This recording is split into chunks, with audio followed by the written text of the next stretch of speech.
Hare Krishna. Welcome everyone. Good to see you all here. So, this place, Hare Krishna Valley, we brought this, the Hare Krishna movement in Melbourne, in Victoria. We brought this farm in 1987, just to give you some historical context. Before we had this farm, we had another farm near Renmark, near Mildura, which is 6-7 hours from here, long way. And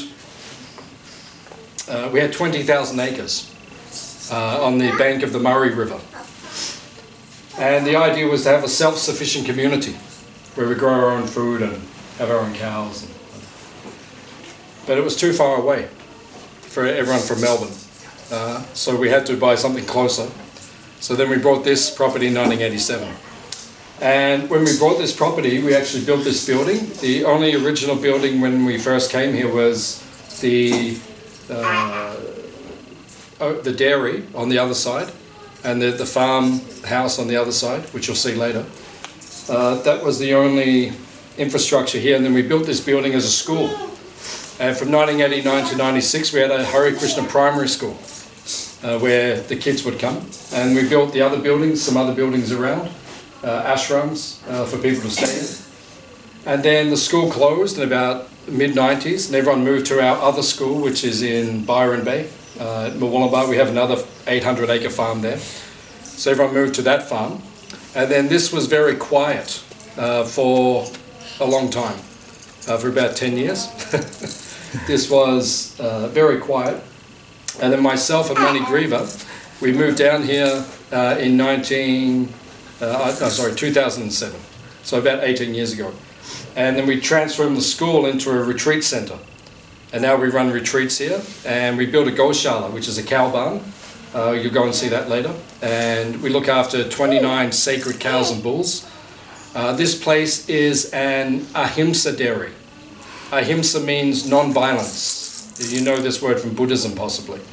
Non-violence means don't do harm to others. Mahimshat Sarvabhutani. It says in the ancient teachings of the Vedas, do not cause harm to anyone. Sarvabhutani. Sarva means all. Bhutani means living entities. So that means humans, animals, plants, insects, everyone. You should not harm unnecessarily. That's cool. So we should not harm unnecessarily. That's called ahimsa. So our farm, which we have here, is called Ahimsa Dairy, which we keep the cows, but the cows are not slaughtered. They live here without fear. And that's why the vibration here is different. Did you notice it's peaceful when you got here? You know, it's like there's a peaceful atmosphere here? Yeah, because we respect life. Here, everything is sacred. So we do not kill unnecessarily. We never kill the animals. Like the cows, they're born here, they die here, they just live peacefully. So we have these cows and we run retreats here, and we live this positive alternative lifestyle. Because the world is a little bit, how would you describe the modern world in this day and age, 2025? If anyone can describe the modern world that we live in? Chaotic. Chaotic? Which one? Crazy. Crazy? Okay, so we've got crazy and chaotic. Anything else? Violent. Crazy, chaotic, and violent. These are all very positive words. So the question we're asking today is why? Why is the world like that? Why is it crazy, chaotic, and violent? Why is it when we have a public assembly like this, and we get a group of people together, and we ask for their opinion of modern society, and we come out with words like that, that means there's something very wrong with modern society. Because they shouldn't be the words that we're using to describe. Right? So that means there's something wrong. So here, we're teaching a positive alternative. Give me some words to describe your experience here so far. Whatever you've experienced. Some words you would use? Welcoming. Welcoming, nice. Thank you. Peaceful. Peaceful, very nice. Calm. Calm, very nice. Anything else? Happy. Happy, like that. Wholesome. Which one? Wholesome. Wholesome. Very nice. Very nice. So, why aren't we saying that about modern society? Seriously. You know, why can't we describe our society as wholesome, peaceful, happy, calm? What's wrong? So that's why our Hare Krishna movement, which is a microcosm within the macrocosm of the greater society, we're a smaller membership base. I think we have about 1 million members worldwide, which is significant. But there's 8 billion people, so it's not the totality at this point. You know, we try to set a positive alternative. We're a non-cooperative society. We're not going to cooperate with a mainstream society which is chaotic, unhappy, all these words that you describe, crazy. We're not going to cooperate with that. In the sense, I mean, we cooperate in terms of we pay our taxes and we do all the normal things, but we're not going to cooperate with the leadership or the way of life or the direction they're going. In other words, we're not going to follow something which is not working. And that's why I became a Hare Krishna monk, a devotee, when I was 19 years old. Because I didn't want to follow the path of modern society. I thought, what's the point? You know, why is everyone living like this? I see people stressed, anxious, unhappy, misguided, not feeling like they have a purpose in life. So I was very fortunate. I met some Hare Krishna monks and I became attracted to them. As soon as I saw them, I thought, it's so peaceful. That's what I want to be like. The first Hare Krishna monk I ever met was in our ashram in Albert Park. Has anyone been there? Albert Park? You've been to the ashram? Yeah, you've been. First time I walked in there in 1989, one of the monks, he was a very elderly monk. He's 79 now. So back then, what's that, 30 years ago, it would have been 49. 49, thank you. He was my maths professor, my assistant. So it would have been about 49 years old, right? And the first time I saw him, he was walking back and forth through the ashram, and he kept looking at me as he walked past, and he'd just look at me. He wouldn't say anything. It was the first time I'd walked into a Hare Krishna ashram. And he just kept walking back, and he just looked at me every time he walked past, and I thought, wow, he doesn't even speak. Like, he's not even in this world. And it's just because he's very shy and he's a bit older and he's Lebanese. So he's a little bit shy, finds it a little bit difficult to speak to people. That's all it was. But for me, I thought, wow, this person is like not even in this world. You know. So then that attracted me. I said, I want to be like him. I want to live my life like that. So then I joined this alternative society. That's what we are, the Hare Krishna. We're an alternative to the modern version of what you get. And I think it's working because people come here and they say they feel calm, peaceful, wholesome. So that's the kind of vibe we want to give out, because people need shelter at this point in time. They need something else. In our tradition, we have certain celebrations every year. Just like in Western society is it's most heavily influenced by the Judaic Christian tradition. You know, what's our major holiday? It's Christmas, right? Although we've lost the meaning of Christmas. You know, I mean, what is Christmas? What is the actual day? It's the day that Jesus was born, right? Although people say that's not the actual day, but I mean that's what we celebrate. But, you know, every year when I go to Christmas with my family, everyone's giving out presents. It's all based on consumerism. And I say to everyone nearly every year, I say, so what's this got to do with Jesus, this part? Not much. Not much. At least the mood. You know, if Jesus was there, of course we'd give out gifts and do those things. It's a celebration, but who's conscious of him on that day? You know, not most people. You know, most people worship this guy with red, looks like velvet. Santa. Oh, Santa. Yeah. Santa. Father Christmas. You know, this is like our, you know, we pray to him, please bring me something. You know, please fill up my stockings. I've been really good. You know, I put grass and carrots on the roof, you know, for the reindeers and like that. You know, that's like our meditation. In our tradition, because we're coming from ancient India, it's basically, we're a part of Hinduism. Although the Hare Krishna movement is the monotheistic branch of Hinduism. A lot of Hindu people, if you meet Hindu people, generally they will say they're pantheistic. They believe in many gods. Ganesh, Rama, Buddha, so many gods are there. Durga, different gods. But we are monotheistic. We believe in one supreme being. Same as Islam, same as Christianity, same as Judaism. That's our Hare Krishna. We're part of the monotheistic division. Our understanding of God, we call him Krishna.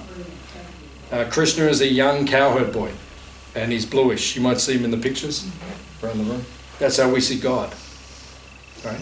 16-year-old cowherd boy. A couple of months ago, I was in Italy. I went to the Sistine Chapel. Has anyone been there? Sistine Chapel.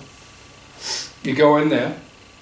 A famous painting on the roof that Michelangelo painted, and God is there, and he's reaching out to man, and God's reaching like this, and man is reaching. Famous picture, you might have seen it. So how does Michelangelo depict God in the picture? Old man, white beard, flowing white robes, ancient, wise, holy. That's how he depicts God. However, when I became a Hare Krishna monk, I was taught the way that we see Krishna, based on the Vedas, the ancient teachings of India, is that he is a young, blue cowherd boy. We see in the pictures. He plays with cows and dances with his friends, and he's young. It says in the ancient teachings, Purana Purusham Navayovanam Cha. Purana means old, Purusha. He's the oldest person because he's God, so he predates everyone. Purana Purusham Navayovanam Cha. But Navayovana means always young, always youthful. He doesn't age. He doesn't have to. Like if you could stop your life at one point, physically, what would you stop it at? What age? Young. Yeah, young. Give me an age, give me a... Right now. Oh, 30. 30. 30. Okay, 30. Okay, cool. 30. What would you stop? Where would you stop? Anyone? 70. I'm very happy with 70. You're 70? Oh, you look very good. 70. Inside, very old. Yeah, inside, a very old soul. Yeah. Not really. But 70 in this... You're 70? I think life is... For me, this is not a... Yeah, 70 is a good age for me. Okay. You are 70 now? Yeah. Yeah, you look very good for 70. I wouldn't have picked 70.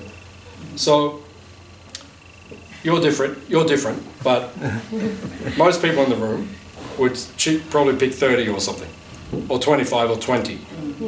Krishna stopped at 16. Because 16, you're becoming an adult, so you're becoming responsible, but you're also quite carefree. That's where God stops, physically. He's always youthful. You see in the pictures, he's young. He just likes playing. He just likes having fun with his friends. And he's got unlimited energy. That's where he stops. But he is the wisest, because he spoke Bhagavad Gita, which is a book of wisdom, which many people can't even understand. It's so deep. So he spoke that. He's the oldest, wisest person, but he stops himself at 16. That's what we are taught in the ancient teachings. And he is bluish in complexion. Why is he bluish? People ask this question. Why is God bluish? We're very fortunate today because what color is the sky? Blue. Oh, blue. And the happiest countries in the world are the countries where the sky looks like that. Have you been to Bali? Yeah. Yes. Vanuatu? Yeah. Fiji? People are happier by nature. Right? Have you been to Sweden? Iceland? Like sometimes, or England. England's a classic one. Right? You don't see the sun that often. People have like a different composure. When it's blue, you come out like this. Right? It opens the heart chakra like this. That's why Krishna's bluish, because he's so happy, he kind of went bluish by nature. Does it make sense? And then, what's the biggest movie of all time? What was it called? Avatar. What color are they? Blue. Yeah, James Cameron got all of those ideas of us. Yes. Yeah, he did. The philosophy's all from there. Even on the third one is about to come out at Christmas time, the third one. He's making 4 and 5 now. He's made a rule, because he's vegan. Everyone on the movie set has to be vegan. No meat on the set, because that's not the ethos of the whole movie. He doesn't believe that. That's why he made the movie, to teach us things. He got all these ideas from us, from the Krishna's blue and all that. That's okay. That's okay. We don't copyright it. But he got most of the ideas from us. He's a very spiritual person. So Krishna is blue. So sometimes people say these concepts are extraordinary. Sometimes people say, oh, they're extraordinary. It's actually not. When you think about it, it's logical. Right? Maybe it's a little extraordinary, but lots of things are extraordinary. Lots of things. There's things we experience every day. I mean, this is extraordinary. Like, how does that work? Like, I can start watching stuff on the other side of the planet live right now. I mean, how does that work? I don't even understand how that works. I mean, there's so many things we don't understand. Yeah? So if God's blue and he's 16-year-old cowherd boy, I'm okay with that. Yeah? Because when you follow his teachings, you become peaceful, wholesome, calm. All these, this permeates from that. So next Saturday, in our tradition, is Krishna's birthday. It's called Sri Krishna Janmashtami. Yeah. Yesterday was Purnima. Purnima means full moon. Krishna's brother, whose name is? Balaram. It was Balaram Purnima. God has a brother. This is where it starts getting technical. I won't go too deep today, because most of you are here for the first time, so you're thinking, whoa, okay. These Hare Krishna, the food's really good, but these people, they're like... So I'm not going to go too far today. But yeah, God does have a brother. He does have a brother. And he's also God. But he's not God, but he's God. Like that. I won't go too far today. Like that. But his name's Balaram. That was yesterday. It was his birthday, full moon. And next Saturday is Ashtami. Ashtami means the 8th day of the moon. So when the moon's directly in half? That's called Ashtami. So that's next Saturday. That's Krishna's birthday. And for us, that's Christmas. That's the biggest day of the year. So our temple in Albert Park, our headquarters, we're going to have about 8,000 people come on that day. And it's so big now, the festival, that we have to put it in 4 locations. In Werribee, Casey, somewhere in the northern suburbs. 25,000 people amongst the different locations. And we're going to feed everyone. Everyone gets fed, 25,000 people. So we've got a commercial kitchen in Melbourne. We're going to be busy cooking. If you want to come and help cook, please come and help. They've actually started cutting up the vegetables today.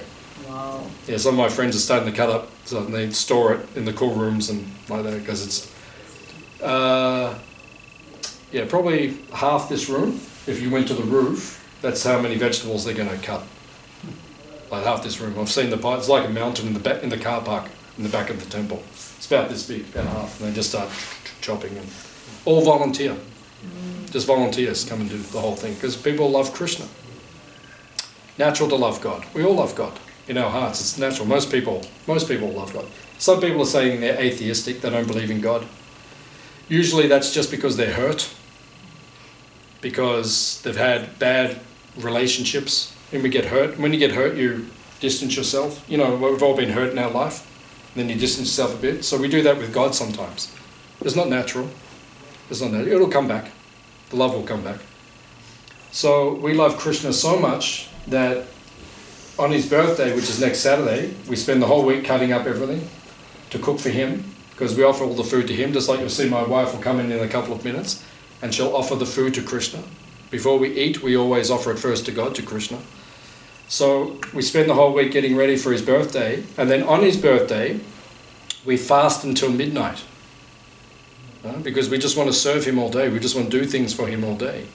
Right? So we don't even eat. And we cook, because I go up to the kitchen in Melbourne, and my service for around about the last 30 years is I get all the things that people cook, and I put them together on the plates, which we then offer on the altar to Krishna, to the statues of Krishna, to the deities, the Archamurti. And last year for lunch, Krishna had 350 items, 350 different things. It takes me about an hour. I've got a team, and we get everything ready, and then we offer it to Krishna. This is how much we love him. And this year, someone sent a WhatsApp message the other day. This year we're going for 450. I'm like, oh my God! So, there's going to be, to get it all together. Imagine someone cooked lunch for you. Come for lunch, and I'll cook you 450. Wow. How would you feel? How would you feel? How would you feel? Does that person love you or not? Yeah. So that's what we're trying to show Krishna. We love him. We'll cook for you. And we won't even eat until midnight because you appeared at midnight. So we'll wait till midnight and then we'll have something to eat. Right? That's bhakti. Bhakti means love, devotion. So that's what the Hare Krishna movement is teaching. Now that's why this place has a positive vibration. Because we're meant to become selfless. The problem with the modern world is selfishness. That's the problem, in essence. Like the World Health Organization has said, the biggest disease on the earth now is mental health. #1 disease. People got depression, anxiety, so many issues. And if you boil it all back down, it comes down to selfishness, because we're too self-absorbed. I could have mental health issues, I could, if I wanted to, but I don't, because I don't spend time focused on me. I've got all of you coming here for lunch today, right? I've got to speak something hopefully meaningful. We've got to cook for all of you. When you all leave, we've got to clean everything. I haven't got time to be absorbed to myself. Oh my God, I've got depression, anxiety and all that. I haven't got time for it. Because I'd rather make a choice to live my life for other people. Right? And if I've got problems, okay, that's okay. We'll work with that. Everyone has problems. This world means problems. You can't escape. If you don't want problems, hands up if you don't want problems in your life. Hands up. About half. Okay. This is a very interesting group. Half of you want problems. I don't understand that, but that's okay. But if you don't want problems, you have to go to the other world where Krishna lives. People call it heaven. We call it Vaikuntha. Vaikuntha means the place with no anxiety. Hands up, you like to go to a place with no anxiety? Yes, please. Okay, now people are warming up. The place sounds good. Yeah, there's no anxiety in that place. Why is there no anxiety? Because 4 things are not there. There's no birth, there's no death, there's no old age, and there's no disease. You take those 4 things out of life, a lot of anxiety disappears. Right? If you don't have to be born. Right? Birth is not, it's great for the parents. It's not that good for the kid. Like your head coming out of a tunnel, it's not that comfortable. Why do you think they cry when they come out? Do you remember it? Do you remember being born? You know why you don't remember it? It's traumatic. You reckon you got trauma now? Imagine remember when you were born. That's a good one. Mum, how come you put me through this? Birth, death. Death's not pleasant. Right? It's not pleasant to die. I've been there with a few of my friends when they've passed. I've been with them. It's not a pleasant experience. Birth, death, old age. Old age is not pleasant. You get wiser and everything. I understand that part of it. But, hip replacements and things like that, they're not pleasant. All these things. And then, is there someone else you can get interested in today? Besides me. Birth, death, old age, and then disease. Right? Disease is not pleasant.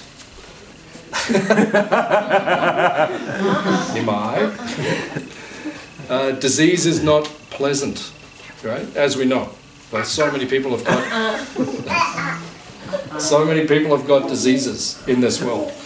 Right? It's not pleasant. None of us want to be sick.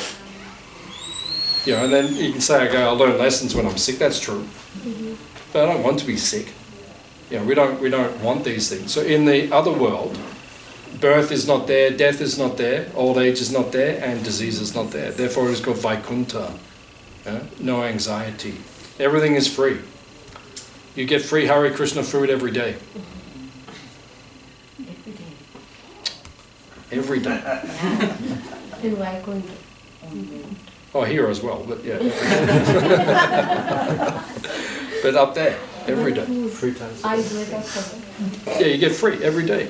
Everything is free. Krishna doesn't tax you. There's no tax in the spiritual world. Everyone has a home, right? Everyone gets as much to eat as they want. There's peace and harmony. It's a superior life. So next Saturday we're having a very nice festival where we will celebrate Krishna's birthday. And Krishna says in the Bhagavad Gita, Jamma Kama Chame Divyam. Jamma means appearance. God is not born like us. He appeared in this world. Like Jesus, they say his birth was immaculate conception. You know, he wasn't like an ordinary person, so it was immaculate. Krishna is also like that. Krishna appeared. He wasn't born like the rest of us, coming through a material experience. It was a spiritual appearance. But Krishna says, Jamma Kama Chame Divyam. My appearance and my karma, what does karma mean? Your deeds. Yeah, your activities. What you do. So when God came to earth 5,000 years ago, it's all written, what happened when he came here. It is described as being divya. Divya means spiritual. Right? He's not like an ordinary person like us. You don't read about his life and it's like our life. Where we go through so many problems. Right? He went through problems as well, but because he is all powerful, he transcends those problems. He shows us how to live in this world. So his activities and his appearance in this world, they are spiritual. And Krishna says, if you understand that, you can transcend this world. You don't have to be born again in this world. You can break your cycle of reincarnation and you can go back to the other world. But you have to earn it. Okay? It's not automatic. If you want to go back to live with Krishna, it's not automatic. It's not just when you die, you go back. Right? You have to change your consciousness in this life. Does it make sense? Yeah, you have to change your consciousness. You have to develop love and devotion for him. And if you do that at the time of death, if you think of him, then you can go to him. Does it make sense? Yeah, so this is a process that we're trying to. So next Saturday is a very important day for us. And I thought I'd just, because we're already excited, we wait for this all year, Janmashtami. So I thought I'd share that with you, just so you can understand the experience. I'll stop here. I'll just ask, does anyone have any questions or comments on what we've talked about today? Or anything spiritual, if you have any questions or comments that you'd like to ask. Yes? So if you die and you don't think of Krishna, then do you come back or rebirth? Yeah. Yeah, Krishna says in chapter 8 of the Bhagavad Gita, he says, Yam yam vapi smaram bhavam. Whatever you think of at the time of death, that's what you'll attain. So generally, what do you think of at the time of death? Your family. Yeah, what was it? Fear. Kids, family. Fear? Yeah, could be fear. I would just think kids, family, but Kids, family, yeah. attachment. Oh, is it regrets? Is it regrets? Could be.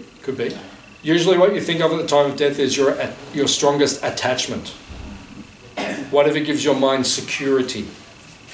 Right? So whatever makes you secure and peaceful, that's where your mind will go. Because like when we're distressed, what do? We go to the place where our mind is peaceful. Right? So that's what will happen at the time of death. Your mind will go to the place where you're peaceful. So if it is your children, like if that's your greatest attachment, then you'll think of that. If it's your spouse, or if it's your dog, or if it's your whatever it is, that's what you'll think of. And then you've lived a life of karma. You've done karma in this life. So whatever you've done in this life, you will be rewarded or punished for in the next life. So whatever you're thinking of, that attachment, that will take you to your next life. And then whatever you deserve, according to your actions in this life, that's what you will attain. Does that make sense? Yeah, that's called the science of karma. It's a science. Because some people say, I want to be whatever it is in the next life. A dolphin or a pigeon, a butterfly, or, the king of Arabia. Or, everyone has their desire. It doesn't work like that. It's according to what you deserve, that's what you get. Right? You might have these desires, but if you're not worthy of the desire, you don't get it. So yeah, according to whatever we think of, that's what we will attain, basically. So we try to think of Krishna, that's our practice, because we want to go back to him. We don't want to come back to this world because it's problematic. There's a better offer. That's the point. There's something better, so we try to aim for that. Yeah, whether we're worthy or not, we'll see, but we're trying. I had a near-death experience. 2009, we had a retreat this weekend, so I was telling some of our retreat guests. 2009, I was driving down the road in New Zealand, near Fox Glacier, and we hit black ice. So the car went off the road and car accident, and then I got hit on the head, and they cut me out of the car with the jaws and flew me in the helicopter to the hospital. And then I woke up in the helicopter. I woke up in the hospital. I was like, okay. Don't remember going to bed here. It's like, yeah. And then my previous wife, she walked in, and then she said, I said, so what happened? She said, we're in an accident. I said, oh, okay. Even to this day, I don't remember. I remember 6 hours before, and I remember waking up. I don't remember the actual accident. And I said to her, what was I doing when we crashed? She said, you were saying Krishna, Krishna, Krishna. So for me, that was very reassuring. Because all my practices, I focused on that at the time of near-death experience. Could have been death. So for me, that was very reassuring. Because whatever you think of, that's where you will go to. So that's why we did the chanting before. We do this chanting every day. Yeah, that's just to habituate us to connect to Krishna. Because then if you die, then I know what I want to be chanting when I die. Because I want to. I don't have faith that coming back to this world is the best thing for my soul. This world's nice, but I think there's something better. Even beyond Bali. Even better. Because Bali has volcanic eruptions, people take too many mushrooms sometimes, and all sorts of stuff that goes on in Bali. It's not perfect. That's the point. Any other questions? Comments? Yeah. I have a question about, we know Krishna, but who exactly is Prabhupada and the other sages we see in the photos? Yeah, very nice question. So, we understand Krishna as God, he's in the pictures. Then who is Prabhupada? He's on the seat of honor. We call that the Vyasa son. So who is Prabhupada? So Prabhupada, he is the founder of the Hare Krishna movement. So the tradition, people call us Hare Krishnas. Like, we're the Hare Krishna movement, that's what people call us. Our actual legal name that we're registered at is ISKCON, which is the International Society for Krishna Consciousness. But everyone calls us the Hare Krishnas, so that's okay. But traditionally, our tradition, we're actually called Brahma Madhva Gaudiya Vaishnavas, because our tradition goes back thousands of years. So Prabhupada was the modern representative of that ancient tradition, and he was ordered by his guru. You see the guru is on the altar, like that, the pictures. His guru ordered him in around about 1930. Oh no, it was 1922. He met his guru in 1922. He was a young man at the time. And Prabhupada grew up in Calcutta. He was educated at Scots College in Calcutta. So British education. So he's very highly educated. And he had very good English. And he was also studied Sanskrit, which is what the ancient texts are written in. So when he met his guru in 1922, he would have been 26 years old. His guru said, "You're a very well-educated young man. You speak English. I want you to take these teachings, translate them into English, and take them to the Western world." That was 1922. And his guru left the world in 1936. And Prabhupada was married, and he had children, and he had a business. He was a pharmaceutical businessman. So he lived his life in India, he always had that in the back of his mind, that instruction from his guru. And then in 1955, he separated from his wife and he became a sannyasi, which means he took the vow of being a lifelong monk. And then in 1965, he crossed the ocean, went to America on a not a steamboat, but it was a steamboat. It was yesterday. It was yesterday, wasn't it? The 60th anniversary was yesterday, I believe. Today, I think What, it is. today? Sorry. Yeah. Of incorporating ISKCON, I think. Oh. Or is it when he left or when he arrived? When he got on the boat. When he got on the boat. Yeah, it could be today. Today might be the actual anniversary. Yeah, we'll have to check the calendar a bit. Yeah. Actually, I'll check. Can I check? Yeah. Just give me 1 second.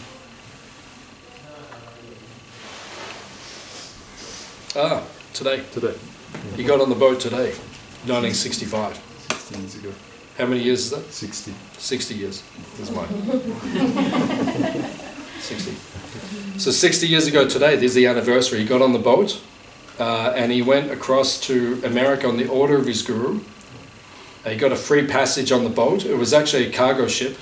He just got a free room on the cargo boat. On the way across, he had 2 heart attacks. 30 days on the ocean. He was seasick and he had 2 heart attacks. And he actually said that if I had a 3rd heart attack, I don't think I would have survived. He actually said Krishna sat on his bed and massaged his chest the whole night. And when he woke up in the morning, the pain had relieved. And then he felt his strength came back. The amazing story. You can get his biography. It's in the shop there. You can get the biography. Amazing story. And then 1965, he arrived in America at the age of 69. So you can imagine you start a worldwide movement at your age. Imagine. Quite challenging. Foreign country. And he said when he saw America, like when the boat came in, he saw Boston, and then he got off in New York, but he said, all I see is passion and ignorance. That's what he wrote on the boat. He said when he saw the American skyline, he'd never seen anything like it. I said, passion and ignorance. And he actually wrote, he said, Krishna, you've sent me here. How are they going to understand these ancient teachings? How are they going to understand these ancient teachings? Like, he was thinking, like, how's this going to work? So the first year he was in America, 65 to 66, he was staying, a family sponsored him in Pennsylvania. He stayed with them a little bit, and then he came back to New York.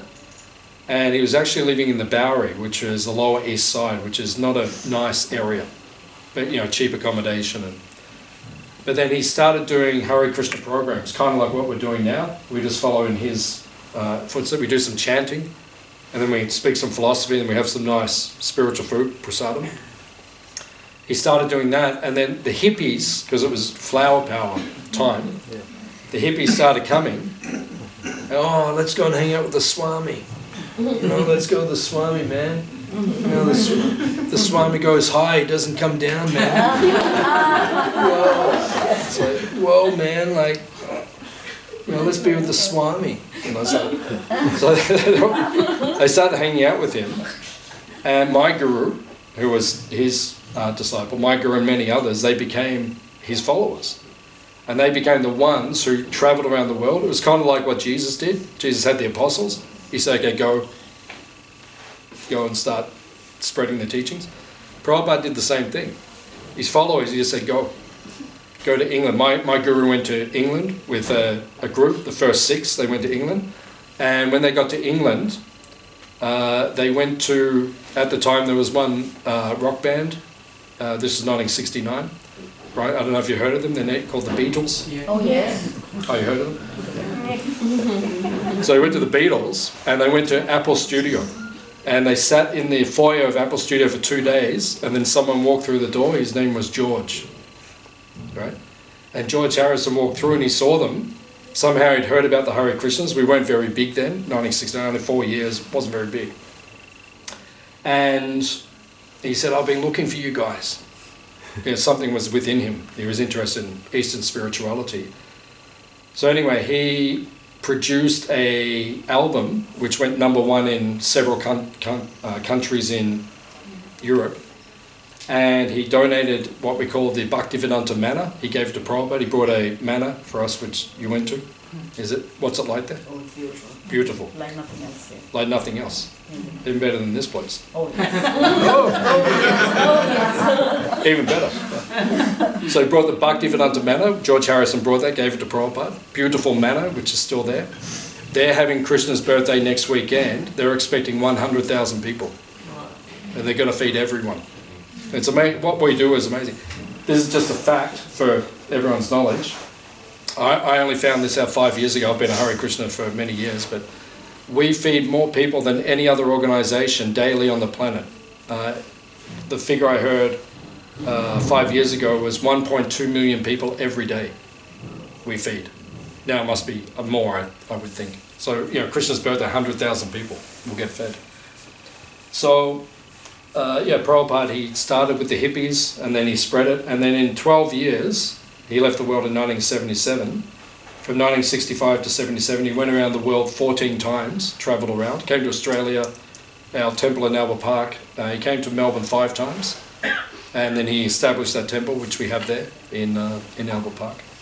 His room is upstairs. You can see it. If you come, I'll show you. His room is upstairs. Very beautiful quarters. That was Prabhupada. He's the founder of the Hare Krishna movement. So everything we do in the Hare Krishna movement is in honor of him. He's we call him the Param Guru, or some Stakar means the founding guru. So he's the one who translated all the books into English, and now they've been translated into all the languages in the world. And he's our guide, our example. To us, he's someone like Jesus, like that level of personality. And we think that in history, as time goes by, he will become as prominent as someone like Jesus. We'll see him as one of the great saints of all time. Because I've studied his life very carefully, as far as I can see, he's completely pure. And there's not many people we can say that who are completely pure. Is that? Yep. Yeah, if you read the book, there's a lot more. So it's a big story, very inspiring. But here's our inspiration, basically. Any other questions?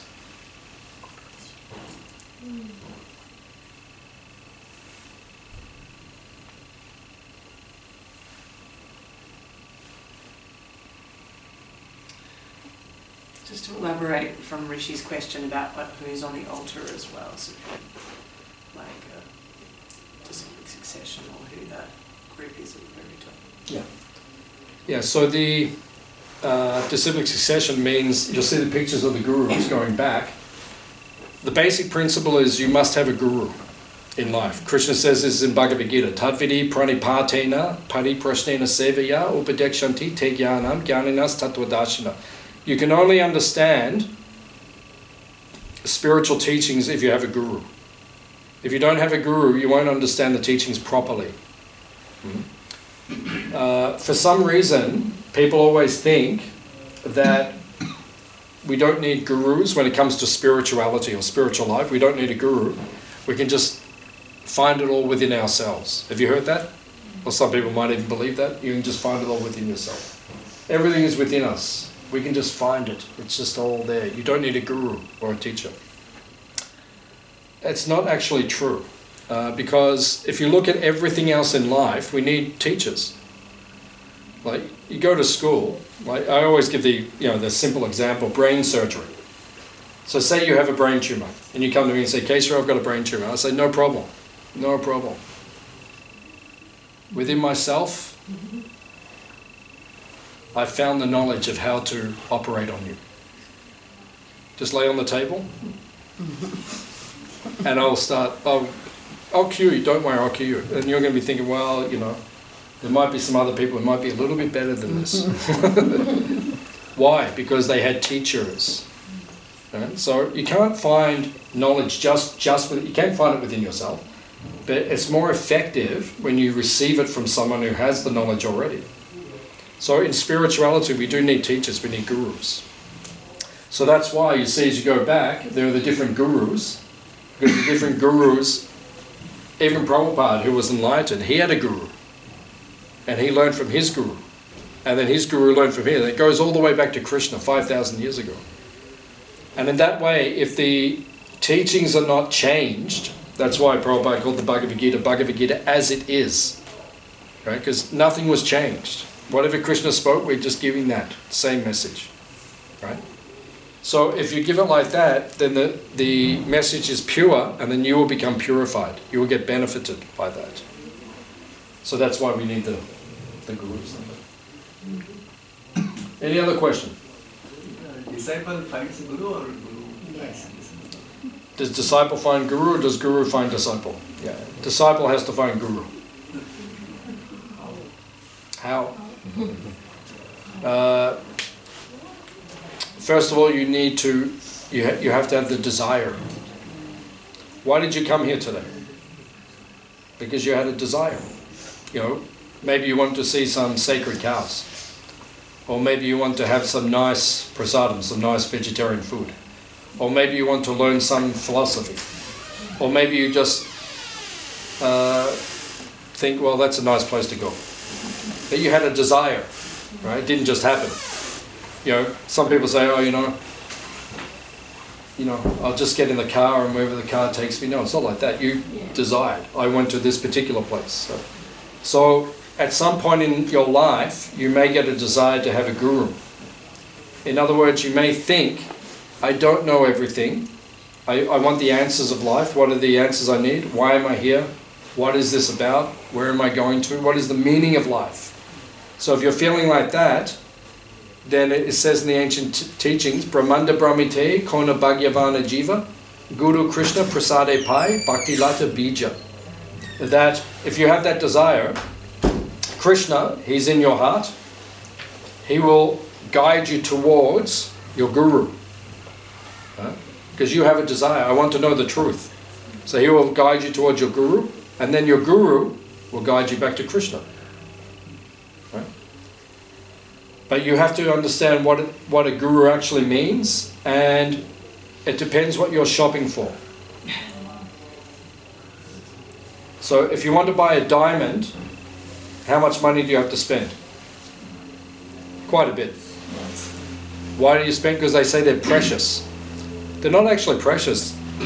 90% of them they don't even release to the public. They're not actually a rare thing, a diamond, but for some reason they've commercialized it. You know, oh, they're rare. You know, you have to give one to your wife when you propose, right? So they market it like this, and they say, oh, they're very rare, they're very precious. They're not actually that rare, and they charge you $1,000, $10,000 for a diamond, right? Or if you're shopping for glass, you can get the same thing for $10. It's not a diamond, but it's like that. You understand? So when you're looking for a guru, what sort of guru do you want? Do you want the diamond or do you want the glass? How do we recommend the right guru for us? Yeah, that's what I'm asking you first. Let's say, what do you want first? Diamond. I'm asking you, do you want a diamond? If you want a diamond, what's a diamond guru? You know, we have gold class, silver class, diamond, platinum, diamond, you know, like we have these different gradations. So what's the diamond guru? The diamond guru is the one who is going to take you to Krishna, to God. He's not going to stand in the way. Because some of the gurus, actually 1969, Time magazine, you know Time magazine? Yeah. They have an annual publication every year. Time magazine 1969 was the year of the guru. Because Prabhupada came, Sai Baba came, probably Maharishi, Bhagwan Rajneesh, they all came. So time's the year of the guru. Suddenly East meets West. You know, the Beatles got into it. You know, everyone was getting it, everyone was, you know. So, which of the gurus are taking you to God or to Krishna, and which ones are putting themselves in the front? Some of them even, their followers say they are God, and they say, they don't say we're not. That's not very good. Because what is the proof they are God? Some of them go, they produce some ash. Or we saw one video from the kaftan. Kaftan means like the big shirt. One of them went gold. We saw it came from here. Like that. So this is sometimes if you want glass or cheating guru or cheap guru, Krishna will take you to that. So what do you want? You understand? What's your desire? But if you want the real guru, then maybe you come here and we'll give you the real teachings. So it depends what you want. And then when you meet the guru, you have to test the guru. You have to observe the guru for 1 year. What does he say? What does he do? Because if he says one thing, but he does the other thing, a lot of cheaters out there. A lot of cheaters. I can give many examples of the cheaters, but we want to have a nice day. But if you want me to, I can go into a lot of cheaters. There's one on the other side of Melbourne. He had an ashram in, anyone remember the other side of Melbourne? Mount Eliza. Very nice ashram, very nice place. He was guru. I met him. But now he's in jail. He was sleeping with the female followers. He would say, come to my room privately. I'll give you special power. Have sex with some of them were married ladies. He would tell them, no, and they were believing it. Oh, the guru, he tells you you're special. Oh, I'm special. There's only, oh yes, and if you unite with me, I will give you my power. Right? So now he's in jail because they took him to court because he was doing this to many, and then it's a what do they call it? Asharam. Huh? Asharam. No, I'm English. I'm in English. It's a power. Abuse of power. Abuse of power. Yeah, abuse of power. He went to jail. Was he part of ISKCON? ISKCON? No. No. If he's part of us, we'd kick him out. I'd send him to jail. So what was he like? I don't know what he was. I don't know his teaching. It doesn't matter what his teachings were because he was some spiritual guy. So I met him a couple of times, but I never got a really good vibe off him. So I always thought, I'm not sure. And then it turned out there was something hidden. So the point I'm making, you have to test the guru. Like if you go and buy a car, do you just buy any car? Many years ago, my grandmother, she passed away, but before she passed away, one time we took her to buy a car. So she walked into the car yard. She goes, I like the colour of that one. I said, you can't just judge on the colour. We have to lift up the boot. We have to see what the engine is like. We have to see how many kilometres. We have to see if it's safe. Is it clean? Like there's more to it, right? So even when you buy a car, you go through so many criteria.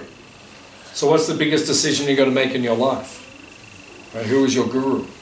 Right? So you have to look carefully. Right? So you have to make sure, is the person speaking and acting the same way? If they speak one thing but act another way, that's not good. It's like when you're growing up, your parents say to you things like, don't smoke. But then your parents smoking, and you're like, you're telling me not to do it, but then you're doing it. Like that. So yeah, you have to find a guru who is pure. Just like when you drive in, on the sign said purity, that's one of the principles. Yeah, so the guru has to be pure. It means suchi, or solcham means purity. Is that okay? Any other questions?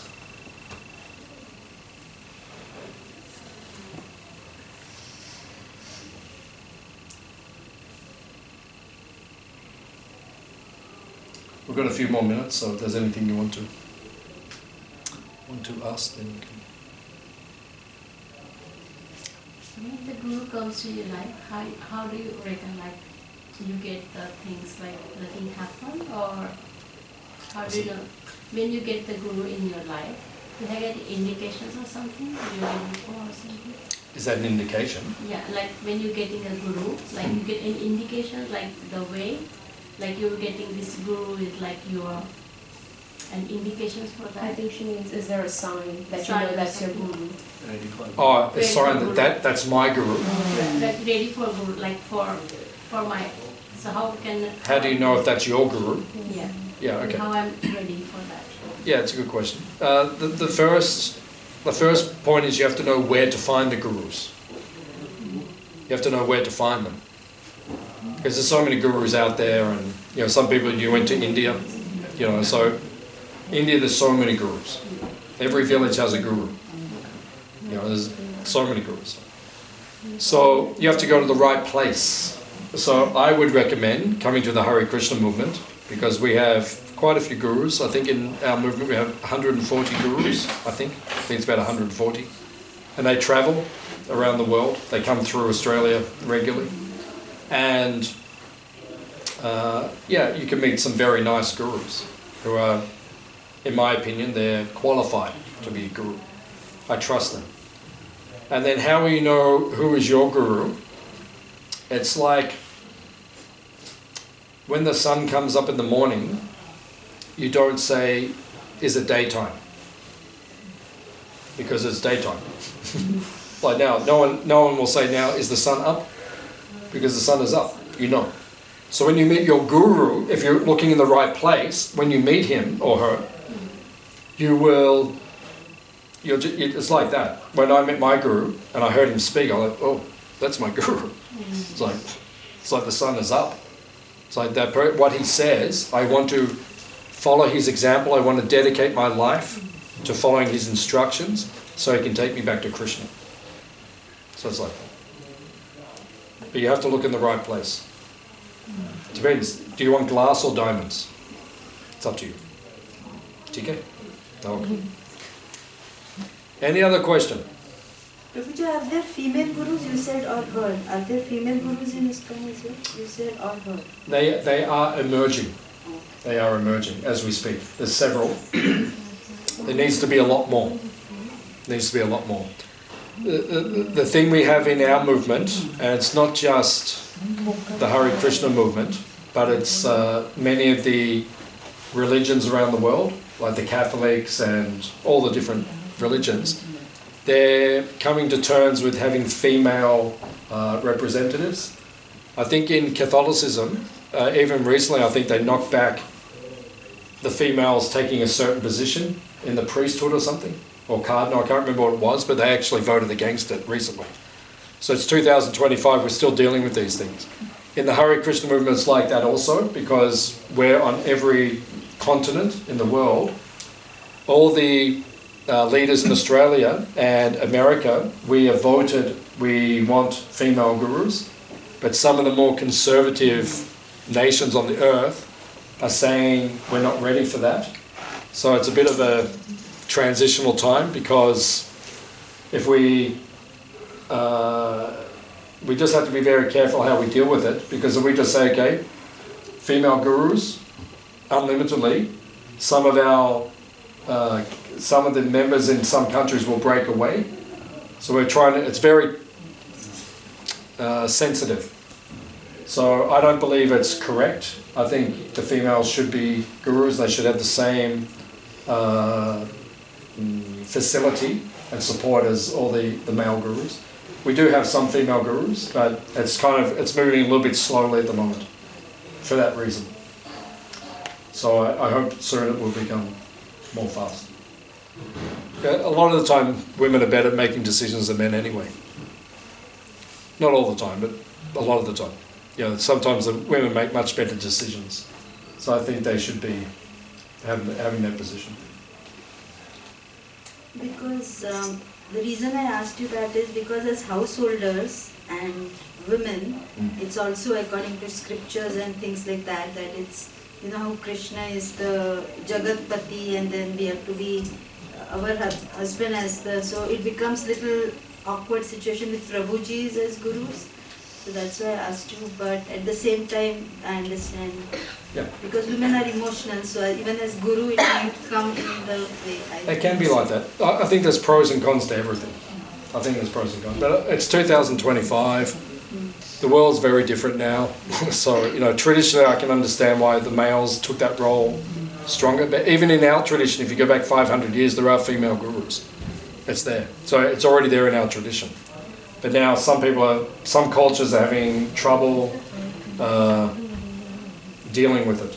So just give it a bit more time. And then we'll have so many female gurus. Any other questions? Yeah.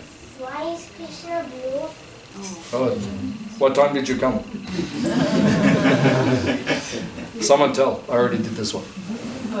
Because today is, what color is the sky today? Blue. Okay. And when you look at the sky, how do you feel? When you look at the sky, how does it make you feel? Happy? Does it make you feel happy? Yeah. So that's why Krishna is blue. Because that is the color of happiness. It's also the color of infinity. It's unlimited, that color, blue. If you go to the mosques, like in Turkey, Iran, Iraq, those countries, a lot of the mosques are blue on the outside, but also on the inside. Because the color, because in Islam, the Muslim, they say God cannot be depicted in a form. That's why the mosque is like that. There's no form. That's why when the Muslims came to India, they had a lot of trouble with the temples. That's why they smashed a lot of the temples and like that. Because our tradition is all about iconography. It's all forms. You know, there's deities, there's statues of Krishna everywhere. So they say that we cannot say God has a... There's a little deep, I know for you, you're just saying why is Krishna blue, but I'm just trying to take it a bit further. That they have that colour in the mosque because they say God cannot be depicted in a form, but he is unlimited. So that colour of blue, it's an unlimited colour.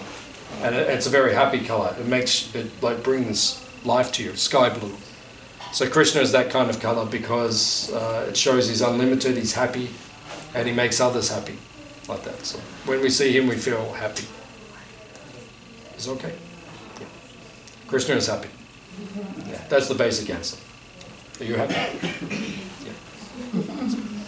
Any other questions? Since we have time, I'll ask one more question. Oh, okay. Earlier you said how, someone asked about dying. Could you just emphasize how bhakti and dying, in the sense how we doing bhakti might escape the cycle and we could reach where we need to reach. So, importance of bhakti. I explained that also, that if we die, if we have a devotional mentality, then we will go to Krishna. Yeah, but if we don't have that consciousness at the time of death, we have to take birth again in this world. So death is the most important moment of our life. It's actually the most important moment. And you can pretend it's not going to happen, or you can avoid it, but it's coming. So we prepare ourselves for it. We prepare ourselves like that. Because at the time of death, we want to think of Krishna. Okay, you get a free dessert. Right answer. You get the good dessert. So at the time of death, you want to think of Krishna. Yeah. It's up to you what you want. You can give any answer you want. It's your life, but we would recommend Krishna. There's certain advantages. I think so. Thank you all for coming. Is anyone hungry? Yes. Okay. 3 or 4 people are hungry. We are. Me too. Yeah. Yes. Always hungry. Always. I've never seen 2 women eat so much. Oh my God. What? That's true. But the food hasn't been that delicious anywhere else. That's true. So that's on you. That's true. That's true. The food is irresistible. So if you're hungry, just go out, turn right, and we'll have something to eat. We'll have lunch. After lunch, we'll go to see the cows, the sacred cows. So just meet us. And then after lunchtime, we'll go across to the Goshala and we'll see the cows. Thank you all for coming. Thank you. Hare Krishna. Hare Krishna.